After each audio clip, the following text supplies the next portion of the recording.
প্রিয় শিক্ষার্থী, আজকে আমাদের আলোচনা বিষয় স্পোকেন। বাংলাদেশের প্রেক্ষাপটে স্পোকেনের ক্ষেত্রে যখন স্পোকেন করতে যায় কেউ, তখন তারা প্রশ্নের উত্তর করতে পারে কিন্তু প্রশ্ন তৈরি করতে পারছে না। এটা একটা বিশাল সমস্যা বাংলাদেশের স্পোকেনে সফল না হওয়ার। তো আজকে আমরা একটি সেন্টেন্সের মাধ্যমে কিভাবে আপনি হাজার হাজার প্রশ্ন তৈরি করবেন সেই বিষয়ে আমরা আলোকপাত করব। তো চলুন, আজকে আমরা দেখতে পাচ্ছি এখানে প্রেজেন্ট ইনডিফিনিট টেন্স। সেখানে আমরা দেখতে পাচ্ছি যে একটা সেন্টেন্স আছে যেটা ইউ টেক। এটা অতি ছোট একটা সেন্টেন্স মনে হচ্ছে, কিন্তু আমরা এই সেন্টেন্স থেকেই হাজার হাজার প্রশ্ন তৈরি করব। তো প্রথমে আমরা দেখতে পাচ্ছি ইউ টেক। এই ইউ টেককে যদি আমরা প্রশ্ন করি তাহলে সেক্ষেত্রে প্রশ্ন আসে ডু টেক। ডু টেক এর মানে কি? তুমি কি আহ, তুমি কি নাও, তুই কি নাও, তুমি তোরা কি নাও। হ্যাঁ, অনেক বাংলা এটার ভিতর পাওয়া যাবে। সো এখন আমাদের হয়তো প্রশ্ন তৈরি করে এবং পাশাপাশি আমরা প্রশ্নের উত্তরও দিয়ে দিচ্ছি। যদি আপনি কেউ প্রশ্ন করে ডু ইউ টেক, সেক্ষেত্রে উত্তর হবে অ্যাবসলিউট ইয়েস আই ডু। যদি আপনি নো বলেন সেক্ষেত্রে বলবেন নো আই ডোন্ট। আপনি যদি এই উত্তরটা এইভাবে বলেন ইয়েস আই টেক, এই উত্তরটা সঠিক না, এটা বলা যাবে না। নো আই ডোন্ট টেক, এটা বলা যাবে না। আপনারা এভাবে উত্তর করবেন। এটাকে বলা হয় পুশিং কোশ্চেন। পুশিং কোশ্চেনের ক্ষেত্রে আপনারা কখনোই আহ, আহ, পুরো উত্তরটা দেবেন না, শুধু ইয়েস আই ডু অথবা নো আই ডোন্ট এটা বলবেন। তো আমরা দেখতে পাচ্ছি নাম্বার ওয়ান যে প্রশ্নটা, সেটা থেকে আমরা নাম্বার টু। এখন নাম্বার টু প্রশ্নটা করার জন্য আপনি দেখুন এখানে সবগুলা do you take, do you take. এক নম্বর যে প্রশ্নটা আছে এখানে, এই এক নম্বর প্রশ্নটা সবগুলো প্রশ্ন শেষে আছে। সবগুলো প্রশ্ন শেষে আছে, দেখুন do you take, do you take, do you take, do you take, do you take, do you take, do you take. শুধু 11 নম্বর প্রশ্নে এখানে এই জিনিসটা নেই। আর সবগুলোর ক্ষেত্রে এই বেস যে কোশ্চেনটা সেটা আছে, এটা খুব গুরুত্বপূর্ণ। এখন দেখেন, আপনি যদি এই 1 নম্বর প্রশ্নটা জানেন তাহলে দেখা যাচ্ছে সব প্রশ্ন আপনি জানবেন। জাস্ট আপনি কি করছেন, এই যে নাম্বার টু থেকে হোয়াই বসিয়ে দিচ্ছেন শুধুমাত্র এখানে। অর্থাৎ এখানে হোয়াই বসিয়েছেন, তারপরে যে এখানে হাউ বসিয়েছেন, ওকে, আর এখানে হাউ বসিয়েছেন, হোয়াট বসিয়েছেন।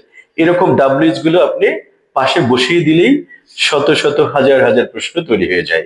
এবং সেই ওয়েতে আমি এখানে যে 2 নম্বর প্রশ্নটা ছিল কি, why do you take. So এটার উত্তর হচ্ছে কি, I take for me, I take for my betterment, I take for my development. You can use huge. আপনি অনেক কিছু ব্যবহার করতে পারেন উত্তর, হাজার হাজার উত্তর দিতে পারেন এখানে। আমি একটা স্যাম্পল দেখিয়ে দিয়েছি। আমরা 3 নম্বরে দেখতে পাচ্ছি যে হাউ ডু ইউ টেক, এটার উত্তর হবে আই টেক ইজিলি। তো আপনি এখানে হাজার হাজার উত্তর দিতে পারেন। I take easily, I take in a easy way, I take very friendly, I take nicely, huge. আপনি অ্যাডভার্ব দিতে পারেন, যে কোনো অ্যাডভার্ব, হাজার হাজার লক্ষ লক্ষ অ্যাডভার্ব দিলেই আপনার এটা উত্তর হয়ে যাবে। কিন্তু মূল ফরমেশনটা আপনাকে ঠিক থাকতে হবে। সো নাম্বার ফোরে দেখতে পাচ্ছি হোয়াট ডু ইউ টেক, সেটা উত্তর হচ্ছে আই টেক এ পেন। আপনি এই পেন ছাড়া দিতে I take a shirt, I take a, I take a plane, I take a pencil. Use huge, হাজার হাজার লক্ষ লক্ষ আপনি ওয়ার্ড বসিয়ে দিলে আপনার এটা উত্তর হয়ে যাবে। নাম্বার ফাইভে দেখতে পাচ্ছি when do you take. So when do you take, এটা উত্তর হচ্ছে কি I take any time, I take this time, any time you can give the here. And number six, what thing do you take?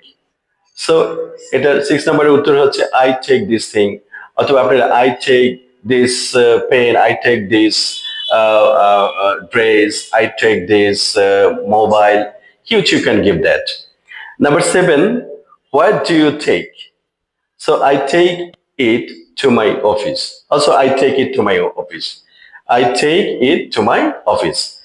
And number eight, whom do you take? Whom do you take? I take her, I take him, I take them, I take my purse, I take my bag, I take my pencil, I take my pen, I take my diary. Huge, you can give that here. Number nine, whose son do you take? Whose son do you take? Its answer is I take my son, I take her son, I take my brother's son. Huge, you answer, you can give that. Number 10, what do you do? So answer is I take chocolate. So you can give the anything. I take pizza. I take a burger. Huge answer you can give this way. And number last question is that who takes? Answer is I take. So spoken মানেই হচ্ছে কি প্রশ্ন করা এবং তার উত্তর করা। তো এখানে আমরা দেখিয়েছি কিভাবে একটা বাক্য দিয়ে শত শত প্রশ্ন তৈরি করতে হয় এবং সেটার উত্তর করতে হয়। সো এভাবেই যদি আপনি অতি সহজে স্পোকেন ইংলিশ শিখতে চান তাহলে আমাদের এনইআই এর ইংলিশ স্পোকেন কোর্সে ভর্তি হন। ধন্যবাদ।